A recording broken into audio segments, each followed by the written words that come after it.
All, welcome back to physics Giri. It's Anirban sir here and I hope so ये इसका पिछला video आप लोगों ने देखा है, आप लोगों को समझ में आया है, राइट। और पिछले वीडियो में हमने जो सीखा है उसी का ही कंटिन्यूएशन है। So before you start watching this video, make sure कि इसका पहले वाला जो वीडियो है आप लोग अच्छे से देख लो और समझ लो, ठीक है। तो देखो, प्रीवियस वीडियो में हमने क्या सीखा था। प्रीवियस वीडियो में हमने ये देखा था कि दुनिया में ऐसी बहुत सारी चीज़ें जिनको हम मेजर कर सकते हैं, और उन चीज़ों को हम क्या बोलते हैं, फिजिकल क्वांटिटीज़। क्या बोला मैंने? We call them as physical quantities, right. और इफ़ यू थिंक, इस दुनिया में बहुत सारे फिजिकल क्वांटिटीज़ हैं, बहुत बहुत बहुत सारे। Length, mass, time, velocity, distance, force, energy, work, torque, momentum, linear momentum, angular momentum, बहुत सारे फिजिकल क्वांटिटीज़ है, राइट। बट अगर इन फिजिकल क्वांटिटीज़ को अच्छे से देखा जाता है ना, तो बहुत ही एक इंटरेस्टिंग सा कनेक्शन तुम लोगों को दिखाई देगा।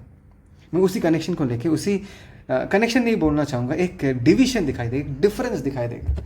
मतलब जितने सारे फिजिकल क्वांटिटीज़ हैं ना, उनको मैं बहुत अच्छे तरीके से दो कैटेगरी में डिवाइड कर सकता हूँ, और वो किस बेसिस में हम इनको डिवाइड करेंगे वो मैं आज डिस्कस करना चाहूँगा तुम लोगों के साथ, ठीक है। अभी एक बार ये समझो कि अगर मुझे, एक मिनट, यस, अगर मुझे फॉर एग्जांपल वेलोसिटी डिफाइन करना है, वेलोसिटी का डेफिनेशन क्या है यार? ये तो तुम बहुत पहले से सीख के आए हो। That is displacement divided by, क्या होगा भाई? टाइम, है ना। This is the definition of velocity. अभी जनता ध्यान दो, ये जो फॉर्मूला है, ये जो वेलोसिटी का डेफिनेशन है, वेलोसिटी एक फिजिकल क्वांटिटी है, उसको डिफाइन करने के लिए मुझे डिस्प्लेसमेंट का हेल्प लेना पड़ रहा है और मुझे टाइम का हेल्प लेना पड़ रहा है। यहाँ पर displacement and time, both of them are other physical quantities. That means इस फिजिकल क्वांटिटी को डिफाइन करने के लिए मुझे बाकी फिजिकल क्वांटिटीज़ का हेल्प लेना पड़ रहा है। इस केस में डिस्प्लेसमेंट मतलब लेंथ और टाइम का हेल्प लेना पड़ रहा है, हाँ या ना। जैसे कि अगर मुझे एरिया डिफाइन करना है, एरिया खुद एक फिजिकल क्वांटिटी है। एरिया का फॉर्मूला क्या होता है? That is length into breadth. For example एक रेक्टेंगल के एरिया के बारे में बात करें, this is length into breadth. बात को समझो।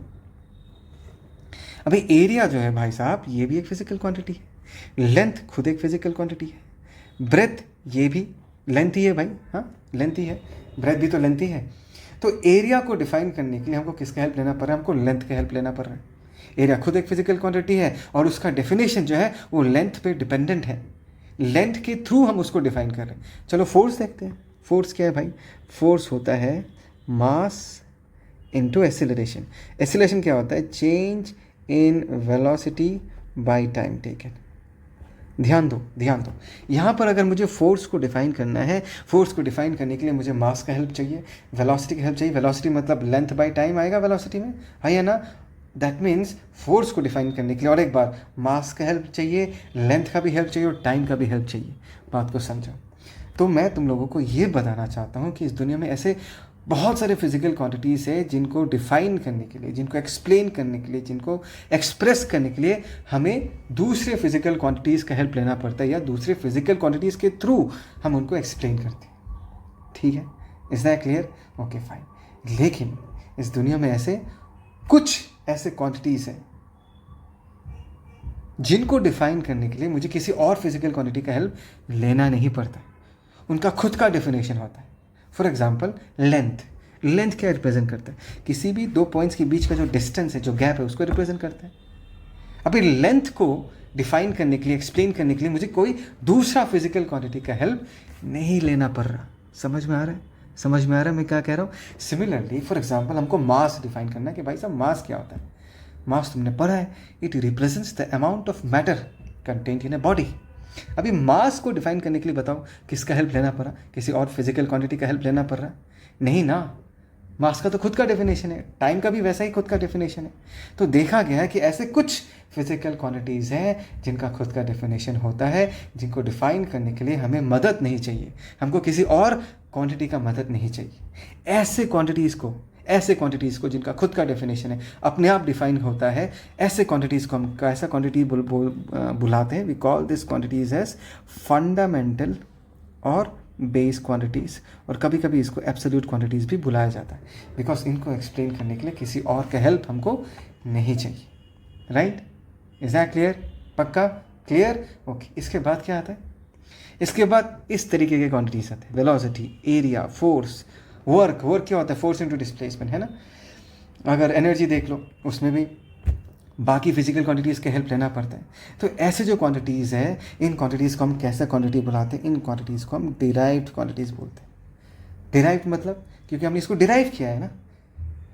इनको डिफाइन करने के लिए हमको फंडामेंटल क्वांटिटीज़ का हेल्प लेना पड़ रहा है। डिस्प्लेसमेंट मतलब लेंथ, डिस्प्लेसमेंट को हम लेंथ बुला सकते हैं।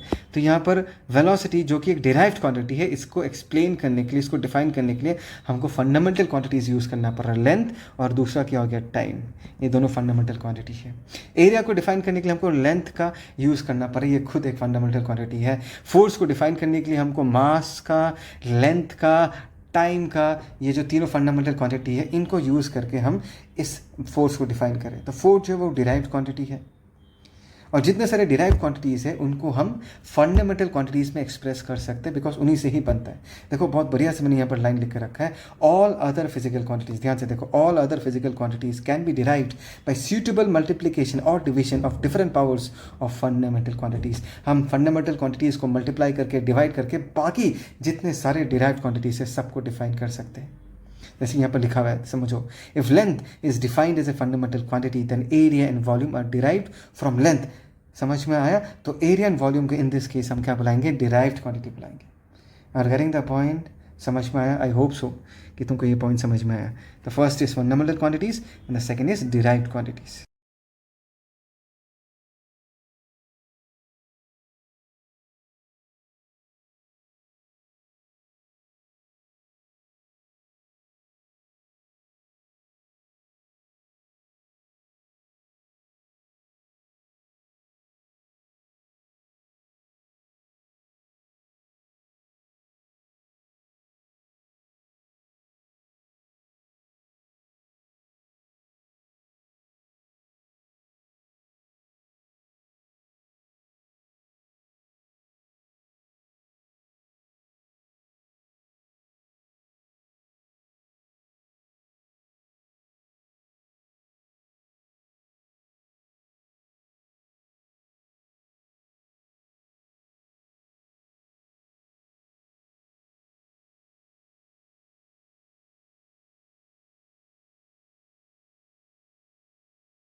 Okay fine.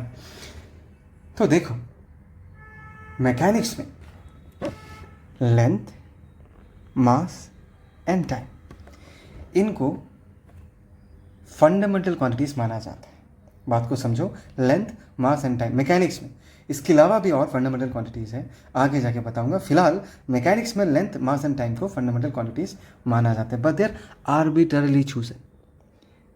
इसका मतलब क्या है? इसको चूज़ किया गया है कि भाई इसको हम फंडामेंटल क्वांटिटी मानेंगे, और इसके बेसिस पे हमने बाकी क्वांटिटीज़ को डिफाइन किया है। मुझे पता है इसमें थोड़ा सा तुमको डाउट हो रहा होगा, मैं समझा रहा हूँ। हैव पेशेंस और ध्यान से सुनो। मैं ऐसा क्यों कह रहा हूँ कि length and mass and time को चूज़ किया गया है, उसके बाद बाकी क्वांटिटीज़ को लेंथ, मास एंड टाइम के बेसिस पे डिफाइन किया गया है। उनको डिफाइन किया गया तो उनको डिराइव्ड क्वांटिटीज़ बोला गया, लेंथ, मास एंड टाइम को मैकेनिक्स में फंडामेंटल क्वांटिटीज़ बोला गया। देखो कैच क्या है, इनको ना हमने आर्बिट्ररीली चूज़ किया है, अपने कन्वीनियंस के हिसाब से चूज़ किया है। अगर तुम चाहो, या कभी कभी किसी क्वेश्चन में ऐसा दिया भी जाता है कि भाई तुम ऐसा मान लो कि फॉर एग्जांपल अगर तुम स्पीड डिफाइन करना चाहते हो, स्पीड क्या होगा? Distance by time.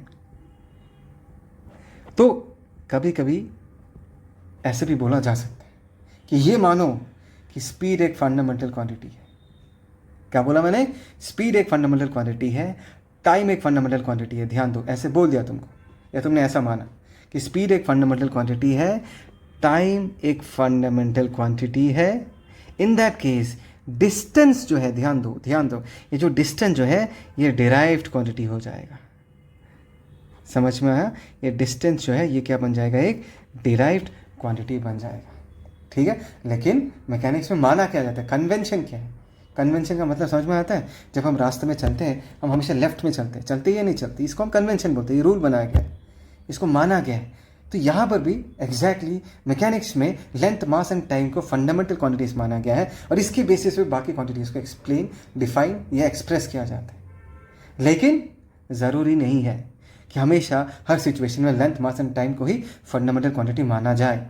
नॉर्मली माना जाता है, लेकिन फॉर एग्जाम्पल एग्जाम में ऐसा क्वेश्चन तुमको दिया जा सकता है कि ये मानो कि स्पीड फंडामेंटल क्वांटिटी है, टाइम फंडामेंटल क्वांटिटी है। ऐसे केस में तुमको क्या समझना पड़ेगा कि डिस्टेंस जो है उसको डिफाइन करने के लिए मुझे स्पीड, जिसको हमने फंडामेंटल माना, और टाइम, जिसको हमने फंडामेंटल माना, दोनों का हेल्प लेना पड़ रहा है। इन दैट केस इस कहानी में, इस वाले कहानी में डिस्टेंस जो है वो क्या बन जाएगा, वो एक डिराइव्ड क्वांटिटी बन जाएगा। समझ में आया? Is that clear? For example यहाँ पर मैंने और एक एग्जाम्पल लिया है। हम सबको पता है कि फोर्स क्या होता है, force is nothing but mass into acceleration. ध्यान देना, क्या बोला मैंने, force is equal to mass into acceleration. यहाँ पर क्या लिखा है, force and acceleration are taken as fundamental quantities. इसको भी फंडामेंटल मान लिया, फोर्स को, एंड एक्सीलरेशन को भी फंडामेंटल मान लिया। इन दैट केस मास को हम कैसे क्वांटिटी बुलाएंगे भाई साहब? इन दैट केस मास को हम डिराइव्ड क्वांटिटी बुलाएंगे। तुमको समझ में आ रहा है जनता मैं क्या कह रहा हूँ? ध्यान से समझो। Normally by rule, bye convention, length, mass and time को ही फंडामेंटल क्वांटिटी माना जाता है। ये एक चॉइस है। समझ में आ रहा मैं क्या कह रहा हूँ? इस तरीके से डिफाइन किया गया है इनको। लेकिन कभी कभी ऐसा सिचुएशन भी बन सकता है जहाँ पर जिसको तुम डिराइव्ड मान रहे हो उसको फंडामेंटल बोला जाए, और जिसको तुम फंडामेंटल मान रहे थे वो डिराइव बन जाएगा, जिसका एग्जांपल मैंने तुमको अभी दिया है। तो ऐसे सिचुएशन भी अराइज हो सकते हैं। आई होप सो तुमको समझ में आया। कुछ भी डाउट हो feel free to comment, I will get back to you. ठीक है? Okay okay, now we are going to talk about, किसके बारे में डिस्कस करने वाले? स्क्रीन में क्या दिख रहा है देखो, फंडामेंटल एंड डिराइव्ड यूनिट। अभी जो यूनिट जो है इसके बारे में तो बहुत तगड़ा डिस्कशन किया इसके पहले, याद है ना? कहाँ पर डिस्कस किया था पिछले वीडियो में, याद करो। मैंने वी टॉक्ड अबाउट मेजरमेंट। मैंने कहा था भाई मेजरमेंट तभी हो सकता है जब तुम उस फिजिकल क्वांटिटी का एक यूनिट डिफाइन करोगे।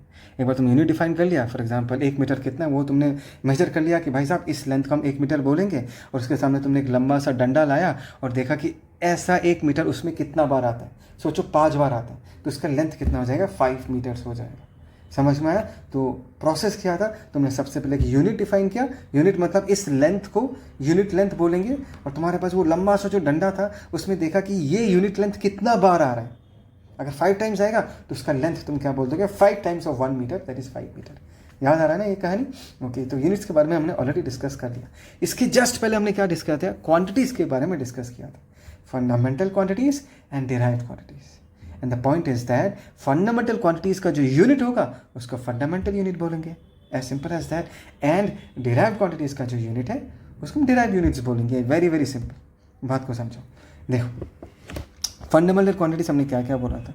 हमने बोला था बाय कन्वेंशन मैकेनिक्स में लेंथ, मास एंड टाइम, इनको फंडामेंटल क्वांटिटी माना जाता है भाई साहब, राइट? लेंथ का यूनिट कितना है 1 मीटर, मास का यूनिट कितना है 1 kg, टाइम का यूनिट कितना है 1 सेकेंड, है ना? तो ये यूनिट ऑलरेडी डिफाइंड है। अब एक डिराइव्ड क्वांटिटी का यूनिट कैसे डिफाइन करोगे? सोचो तुमको यूनिट एरिया डिफाइन करना है। एक एरिया का एक एरिया को एक्सप्रेस करने के लिए जो हम यूनिट यूज़ करेंगे उसको डिफाइन करना है। अभी अगर एरिया का खुद का डेफिनेशन लेंथ पे डिपेंडेंट है, याद है ना? मैंने तुमको बताया था कि अगर सोचो तुम्हारे पास ऐसा एक स्क्वायर है, ध्यान दो, ठीक है? इसका लेंथ l है, इसका लेंथ इसका डिस्टेंस का वैल्यू b है, तो इसका एरिया का वैल्यू कितना होगा? याद है ना? इसका एरिया का वैल्यू हम क्या लिख देंगे? एरिया का वैल्यू हम l इंटू बी लिख देंगे, right? Length into breadth. This is how we derived area, by using the help of the fundamental quantity which is what, length. ये l भी लेंथ है, ये b भी लेंथ ही है भाई साहब, समझ में आया? तो अभी अगर उसी एरिया का अगर यूनिट डिफाइन करना है तो यहाँ पर भी हमको लेंथ का यूनिट का हेल्प लेना पड़ेगा। जैसे ये जो है 1 मीटर, इसका हेल्प लेना पड़ेगा। लेट अस से कि इस l का वैल्यू भी हमने क्या माना 1 मीटर, और b का वैल्यू भी हमने क्या माना 1 मीटर। अभी जो एरिया का वैल्यू निकलेगा कितना निकलेगा भाई साहब? देखो इसका जो वैल्यू निकलेगा, दैट इज यूनिट एरिया का जो वैल्यू निकलेगा वो क्या निकलेगा, length into breadth. 1 metre into 1 metre, ये कितना आएगा 1 मीटर स्क्वायर। यहाँ जो तुमको 1 मीटर स्क्वायर दिख रहा है या मीटर स्क्वायर जो दिख रहा है, that is the value of, और that is the unit of area. क्या बोला मैंने? That is the unit of area. Metre square या 1 metre square is the unit of area. कैसे डिफाइन किया तुमने? यहाँ पर तुमने किसका हेल्प लिया? फंडामेंटल यूनिट का हेल्प लिया। देखो ये 1 मीटर जो है ये एक फंडामेंटल यूनिट है, ये जो 1 मीटर है ये भी एक फंडामेंटल यूनिट है। इन दोनों के हेल्प लेके तुमने 1 मीटर स्क्वायर डिफाइन किया। समझ में आ रहा है? और गेटिंग द पॉइंट। सोचो तुमको वेलोसिटी का यूनिट डिफाइन करना है। कैसा है? वेलोसिटी, यूनिट वेलोसिटी डिफाइन करना है। वेलोसिटी क्या होता है भाई? डिस्प्लेसमेंट बाय, इसको मैं और एक बार लिखता हूँ, 1 minute, this is 1 minute, displacement by time. अभी यूनिट वेलोसिटी अगर डिफाइन करना है तो डिस्प्लेसमेंट की जगह हम क्या पुट कर देंगे? 1 मीटर, और टाइम की जगह हम क्या पुट कर देंगे? 1 second. So this will be nothing but what? This will be nothing but unit velocity, और उसका यूनिट क्या हो गया? मीटर पर सेकेंड, 1 मीटर पर सेकेंड। देखो सेम चीज़ हमने क्या किया, हमने यहाँ पर डिस्प्लेसमेंट का यूनिट वैल्यू पुट किया, यूज़ किया उसको 1 मीटर, टाइम का भी यूनिट वैल्यू का यूज़ किया, और हमने ये डिराइव्ड यूनिट निकाल लिया, दैट इज़ 1 मीटर पर सेकेंड। समझ में आया? तो डिराइव्ड यूनिट्स को भी डिफाइन करने के लिए हमको फंडामेंटल यूनिट्स का हेल्प लेना पड़ता है। एग्जैक्टली जिस तरीके से हमको डिराइव्ड क्वांटिटी को डिफाइन करने के लिए फंडामेंटल क्वांटिटीज़ का हेल्प लेना पड़ रहा था। पक्का समझ में आया? देखो ये जो है, यहाँ पर वीडियो को पॉज करो, बढ़िया से ये जो मैंने लिखा है उसको लिखो। राइट हैंड साइड में मैंने डिफरेंसेस लिख के दिया between fundamental and derived unit. Right, ये सब कुछ मैंने समझाया है। एक डिराइव्ड क्वांटिटी को या एक डिराइव्ड यूनिट को हम तोड़ के किस फॉर्म में लिख सकते हैं? हम किसी भी डिराइव्ड क्वांटिटी को तोड़ के उसके फंडामेंटल क्वांटिटीज़ में लिख सकते हैं ना। जैसे कि फॉर एग्जांपल, मैं ये लिख लो, मैं ये मिटा रहा हूँ, ठीक है, इसको मिटा रहा हूँ। फॉर एग्जांपल तुमको फोर्स लिखना है। फोर्स का फॉर्मूला क्या होता है? Mass into acceleration. एक्सेलरेशन क्या होगा? Change in velocity by time taken, है ना। तो मास जो है वो तो ऑलरेडी फंडामेंटल क्वांटिटी है। वेलोसिटी क्या होगा? चेंज इन वेलोसिटी, या वेलोसिटी क्या होता है? लेंथ बाय टाइम होता है। तो यहाँ पर मैंने लेंथ बाय टाइम लिख दिया, नीचे टाइम पहले से था तो टाइम स्क्वायर हो गया।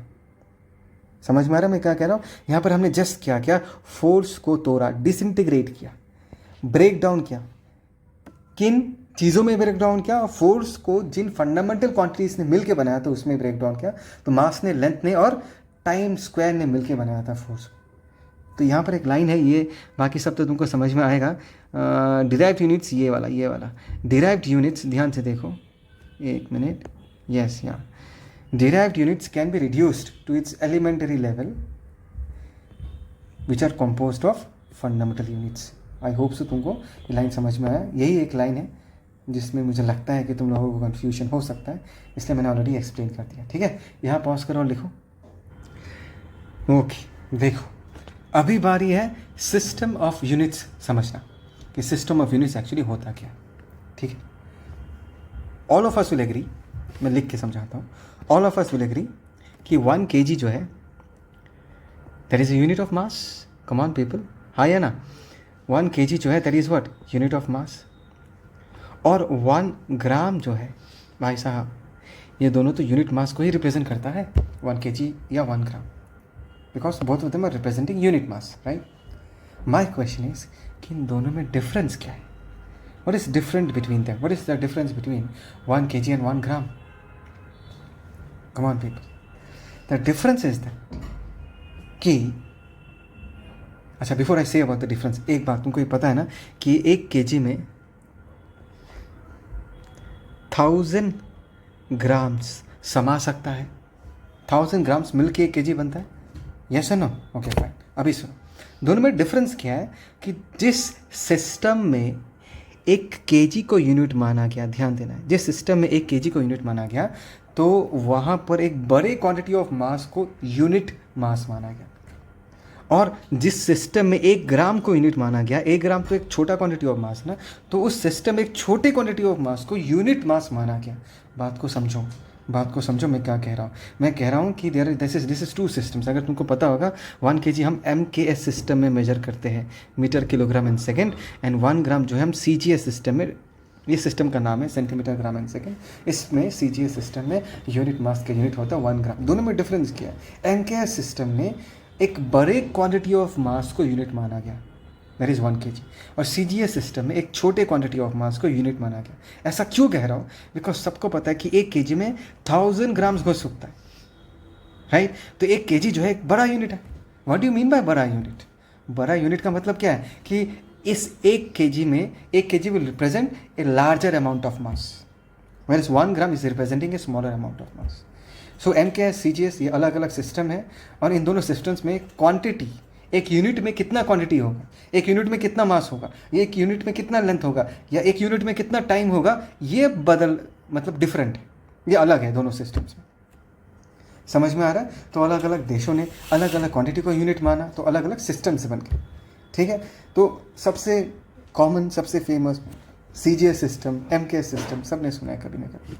अभी CGS सिस्टम और MKS सिस्टम जो है ये फ्रेंच वालों ने निकाला था। किसने निकाला था? फ्रेंच वालों ने निकाला था। फ्रेंच वालों ने सबसे पहले CGS सिस्टम निकाला था, centimetre, gram and second. Length को वो सेंटीमीटर में मेजर कर रहे थे, मास को वो ग्राम्स में मेजर कर रहे थे, और टाइम को वो सेकेंड्स में मेजर कर रहे थे। लेकिन धीरे धीरे जब उन्होंने ये सिस्टम यूज़ किया, उनको देखा कि सेंटीमीटर जो है ना वो छोटा पड़ रहा था, मुश्किल हो रहा था। बिकॉज नॉर्मली लेंथ से लंबे लंबे होते हैं ना, सेंटीमीटर के हिसाब से लेंथ मेजर करना डिफ़िकल्ट हो रहा था, क्योंकि लंबा लंबा लेंथ मेजर करने में बहुत बहुत बड़े बड़े सेंटीमीटर्स के वैल्यू आ रहे थे। आई होप सो तुमको समझ में आ रहा है मैं क्या कह रहा हूँ। तो they have converted to MKS system, because यहाँ पर यूनिट का वैल्यू बढ़ चुका है। सेंटीमीटर, 1 सेंटीमीटर को यूनिट लेंथ माना जाता था, नए वाले सिस्टम में 1 मीटर को यूनिट लेंथ माना जा रहा है। 1 मीटर में कितने सारे सेंटीमीटर से? कम ऑन, 1 मीटर में 100 सेंटीमीटर से, मतलब 100 सेंटीमीटर 1 मीटर में समा सकता है।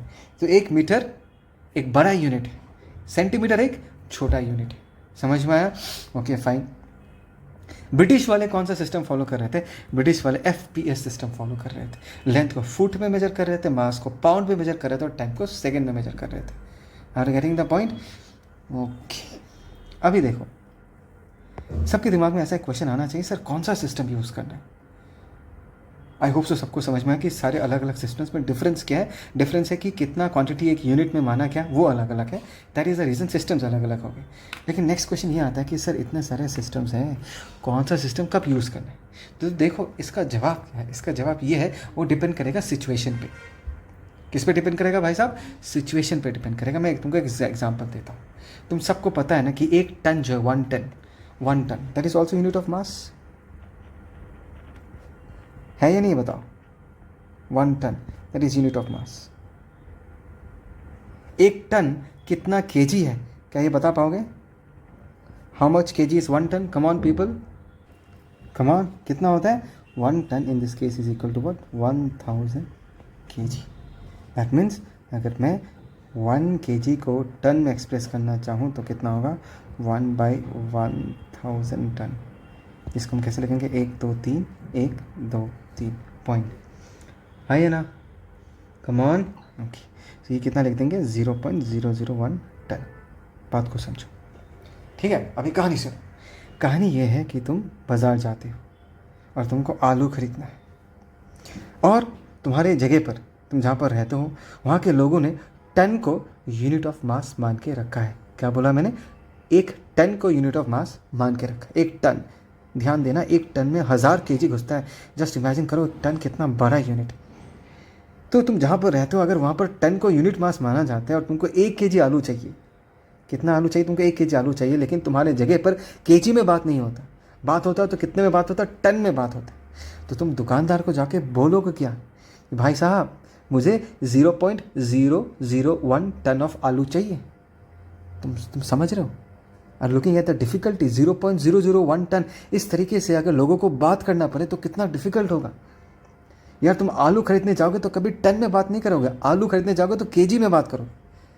समझ में आ रहा है? In that case the unit of mass is 1 kg। That is a more suitable unit, because लोग जब बाजार करने जाते 1 kg, 2 kg, 5 kg, 10 kg, ये जो यूनिट है that is a practical unit, that is a suitable unit for that situation.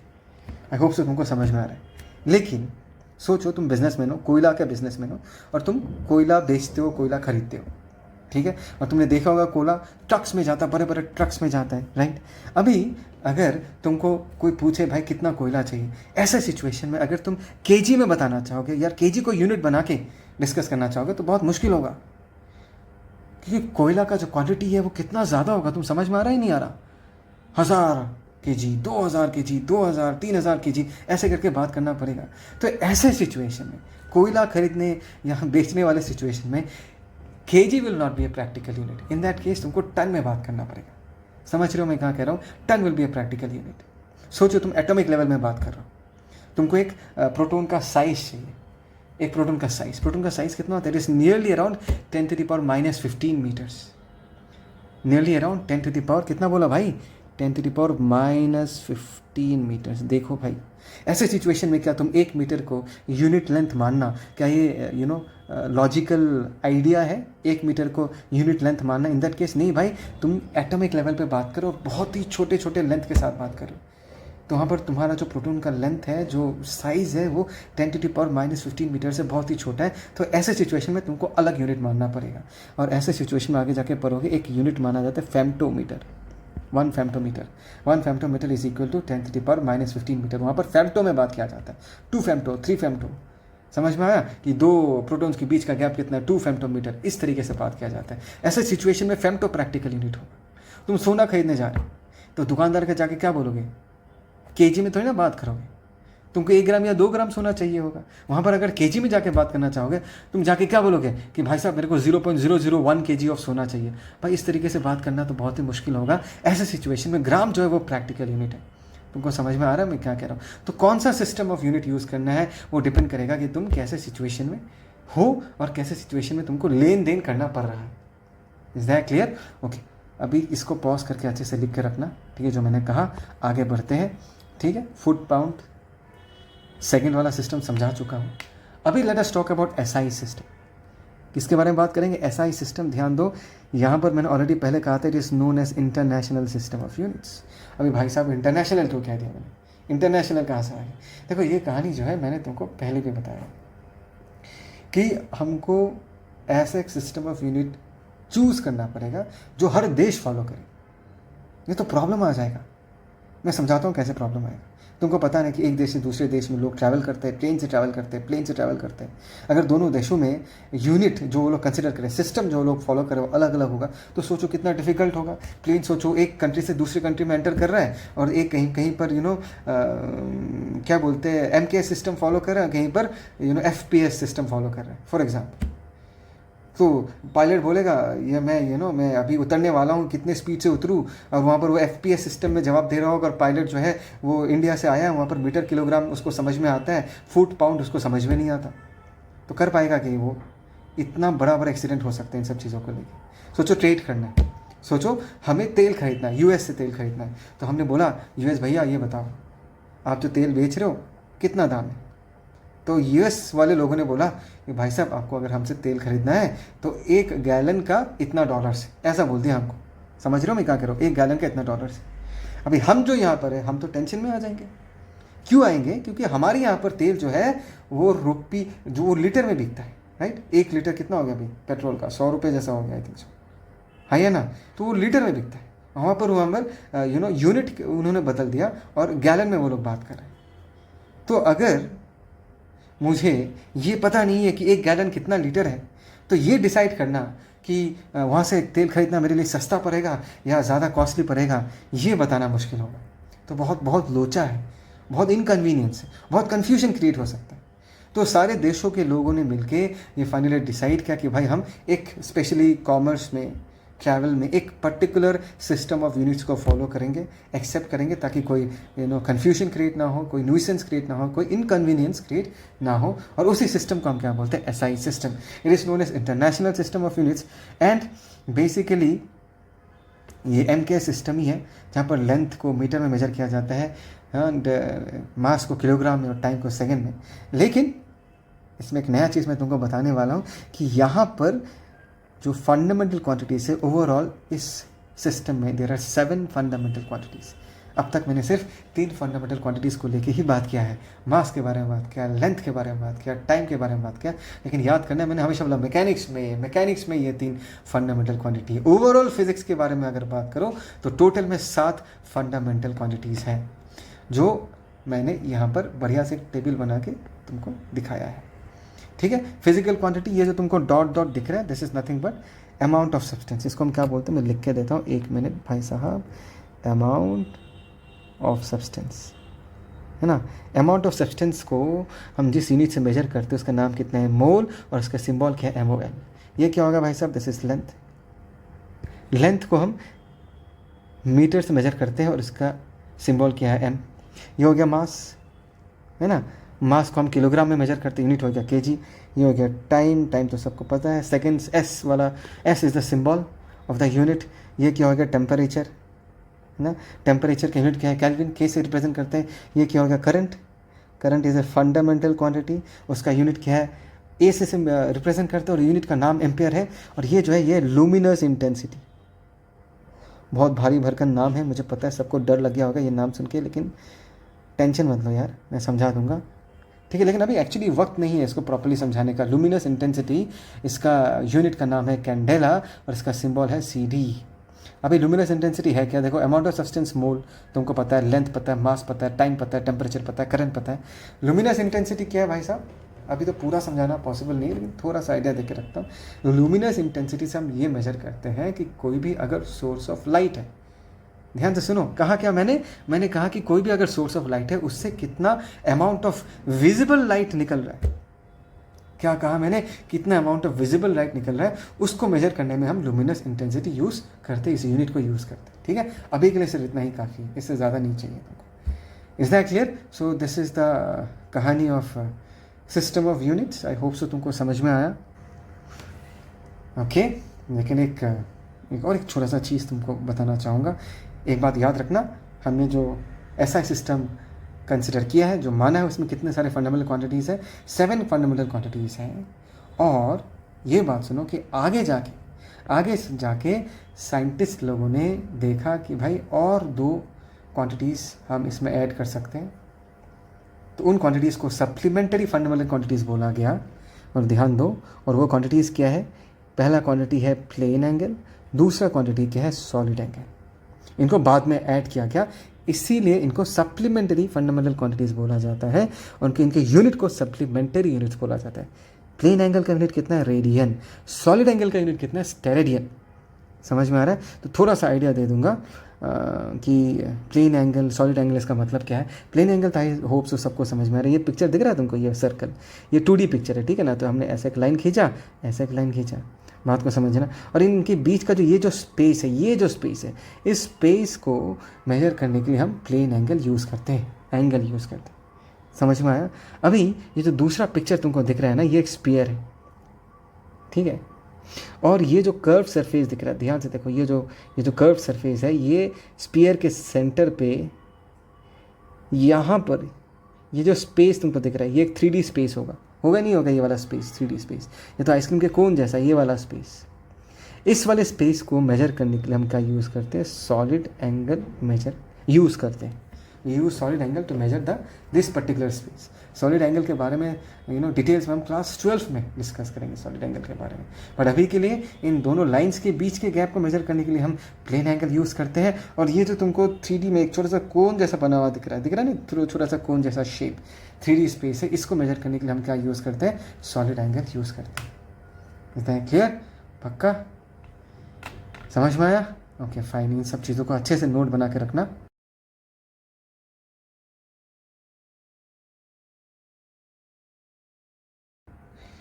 Okay people, अभी हम और एक छोटा सा फैक्ट मैं तुमको बताना चाहूँगा, एक आइडिया है, जान के रखना बहुत ज़रूरी है।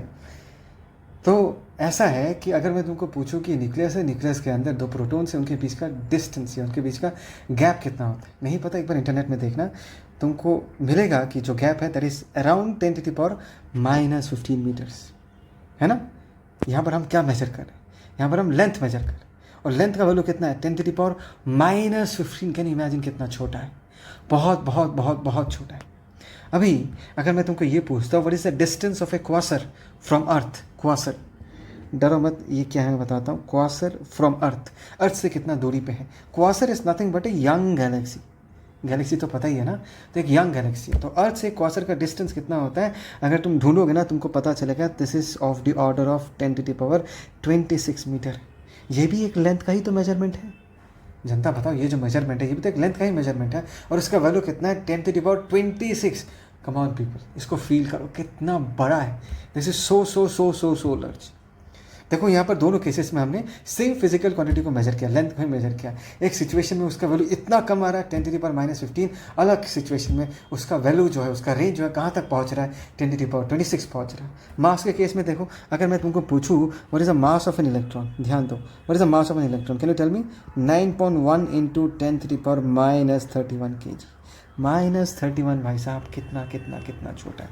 अभी अगर मैं तुमको पूछूं कि हमारे गैलेक्सी का मास कितना है, कम on people, what is the mass of our Galaxy, इसका वैल्यू मैं तुमको बताता हूँ, दैट इज अराउंड 2.2 × 10⁻41 kg। तो यहाँ पर भी दोनों कहानियों में हमने मास को ही मेजर किया, और दोनों में मैं तुमको सिर्फ यही दिखाना चाहता हूँ कि यहाँ पर जो मेजरमेंट्स तुमको दिख रहे हैं उनमें जो वेरिएशन है, उनमें जो रेंज है, उस पर ध्यान दो कि मास को ही मेजर कर रहे हैं। मास का मिनिमम वैल्यू कितना हो सकता है 10⁻31, इस रेंज तक जा रहा है, और मैक्सिमम कहाँ तक पहुँच सकता है, फॉर एग्जांपल 10⁻41 तक जा सकता है। तो मैं तुम लोगों को ये समझाना चाहता हूँ कि जब हम फिजिकल क्वांटिटीज़ को मेजर करते हैं, उनका जो मेजरमेंट है it will vary over a wide range.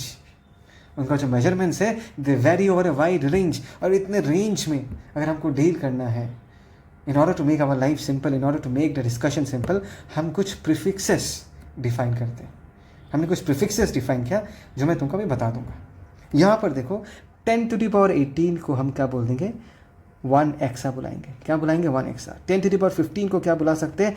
1 PETA बुला सकते हैं। 10⁻12 को क्या बुला सकते हैं? 1 टेरा बुला सकते हैं। देखो ये जो है मैंने तुमको पहले भी बताया था, अगर तुमको याद है मैंने कहा था कि साइज़ ऑफ ए प्रोटोन पहले बताया था। तो साइज़ ऑफ ए प्रोटोन मैंने बोला था नियरली कितना है 10⁻15 मीटर। यहाँ पर भी मैंने कहा कि न्यूक्लियस के अंदर दो प्रोटोन्स साइमल्टेनियसली अगर पास है, उनके बीच का गैप कितना है, वो भी अराउंड 10⁻15 मीटर्स है। तो 10⁻15 नहीं, बार बार नहीं बोल के मैं डायरेक्टली क्या बोल सकता हूँ, 1 फेम्टोमीटर बुला सकता हूँ। क्या बुला सकता हूँ? 1 फेम्टो बुला सकता हूँ। समझ में आया? सो इन वैल्यूज़ के साथ डील करने के लिए, इन छोटे छोटे वैल्यूज़ के साथ, इन बड़े बड़े वैल्यूज़ के साथ डील करने के लिए हम ये प्रीफिक्सेस डिफाइन करते हैं। आई होप सो तुमको ये समझ में आया। Is that clear? Sure? Okay, तो हो गया प्रीफिक्सेस का कहानी ख़त्म। अभी मैं तुम लोगों को फिर से यूनिट के बारे में और एक बढ़िया चीज़ बताने वाला, बहुत ही मज़ेदार चीज़ है। थोड़ा बहुत आइडिया तो दे चुका हूँ और उसको थोड़ा और इलाबोरेट करना चाहूँगा। ठीक है, पहली बात क्या, मेजरमेंट करना है तो यूनिट चाहिए, और यूनिट अलग अलग देशों ने अलग अलग तरीके से यूनिट चूज़ किया है, वो सब हमने डिस्कस किया है। लेकिन अभी मैं ये डिस्कस करना चाहूँगा कि हम जो ये यूनिट चूज़ कर रहे हैं उसका कैरेक्टरिस्टिक कैसा होना चाहिए। अभी तुम सोचोगे सर कैरेक्टरिस्टिक का मतलब क्या है, मैं तुमको एक एग्जांपल देता हूँ। सोचो, हमने सब लोगों ने मिलकर डिसाइड किया कि इमेजिन करो कि तुम्हारे पास एक सोचो एक आयरन का बॉल है। कैसा बॉल है? आयरन का बॉल है। सोचिए आयरन का बॉल है, ठीक है, दिस इज़ एन आयरन का बॉल। ठीक है, मैंने तुम लोगों को दिखाया और मैंने बोला भाई लोग ये जो आयरन का बॉल है इसमें जितना मास है, इस मास को मैं कितना मानूंगा, इस मास को मैं 1 kg मानूंगा।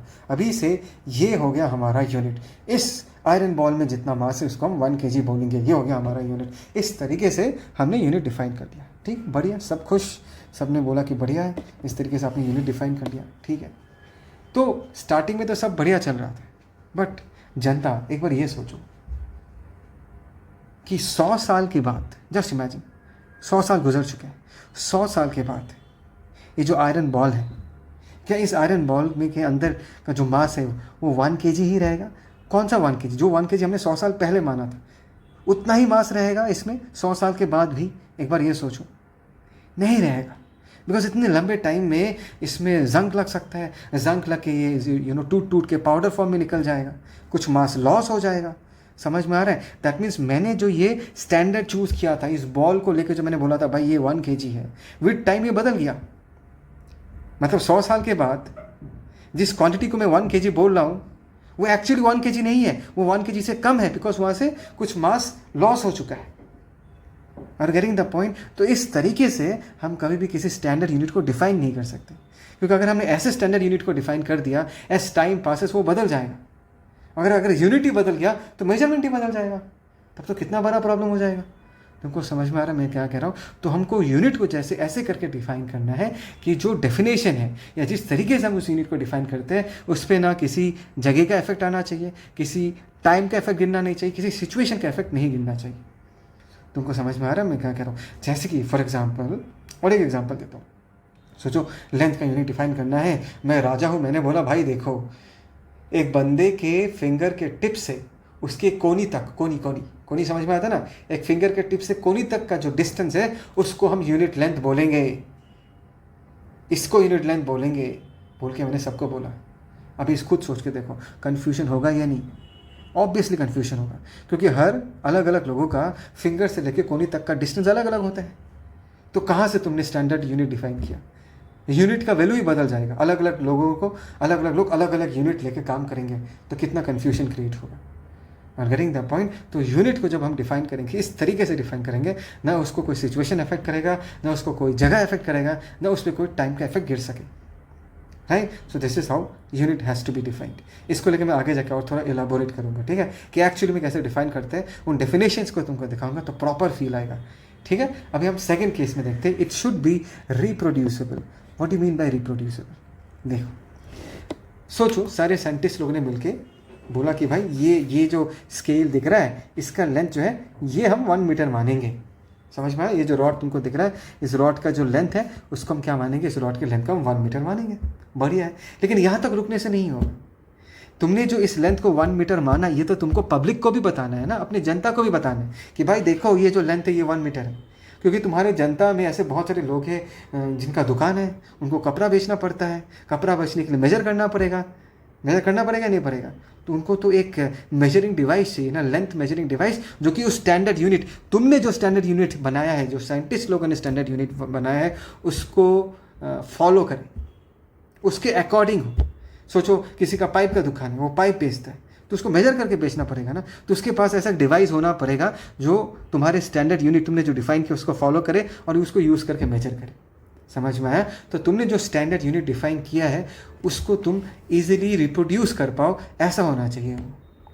इसका मतलब क्या इजीली रिप्रोड्यूस? सोचो तुमने एक डिस्टेंस मापा और बोला कि भाई इसको हम 1 मीटर बोलेंगे, ठीक है ना। उसके बाद तुमने क्या उतने ही लेंथ का स्केल बना दिया और स्केल बना के पूरा जनता में बांट दिया कि भाई देखो ये जो स्केल दिख रहा है ये 1 मीटर है, लो इससे तुम मेजरमेंट करो। बात समझ में आया? इसको बोलते कि रिप्रोड्यूस, इजीली रिप्रोड्यूसेबल।